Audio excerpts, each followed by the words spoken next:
So hey guys, welcome back to my channel. So guys, फिर से मैं आपके लिए एक शेडिंग का ट्यूटोरियल लेकर आया हूं और रेफरेंस फ़ोटो जो मैं ड्रॉ कर रहा हूं वो आपको स्क्रीन पे दिख रहा है। इस रेफरेंस फ़ोटो को मैं ड्रॉ कर रहा हूं। फर्स्ट पार्ट में हम फेस की शेडिंग को कंप्लीट करेंगे एंड सेकंड पार्ट में हम हेयर को ड्रॉ करेंगे और लास्ट पार्ट में हम नीचे वाला जो ड्रेस है उसको कंप्लीट करेंगे। सो पहले देख सकते हो यहाँ पे मैं आई से स्टार्ट कर रहा हूँ और आई में मैं जो डार्क एरिया है वहाँ पे मैं डायरेक्ट 10B का यूज़ कर रहा हूँ। और ड्राइंग से रिलेटेड जो भी आपके माइंड में क्वेश्चन हो वो आप मुझे कमेंट करके पूछ सकते हैं। सो इस वीडियो में मैं काफ़ी कम ही बोलने वाला हूँ क्योंकि बेसिकली मैंने शेडिंग पे काफ़ी ट्यूटोरियल बना रखे हैं, तो आप उन्हें चेकआउट कर सकते हैं। और अगर आपने इस वीडियो पर क्लिक किया है तो वीडियो को पूरा वॉच करके जाना, कुछ सीखने को मिलेगा। सो गाइस, मिलते हैं वीडियो के एंड में।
सो आई होप गाइज आपको ये वीडियो पसंद आएगा। अगर वीडियो पसंद आया तो वीडियो को लाइक कर देना और चैनल पे फर्स्ट टाइम आए हो तो इस चैनल को भी सब्सक्राइब कर लेना।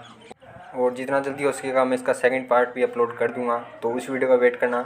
मिलते हैं गाइज नेक्स्ट वीडियो में, तब तक के लिए डू प्रैक्टिस डू इम्प्रूव।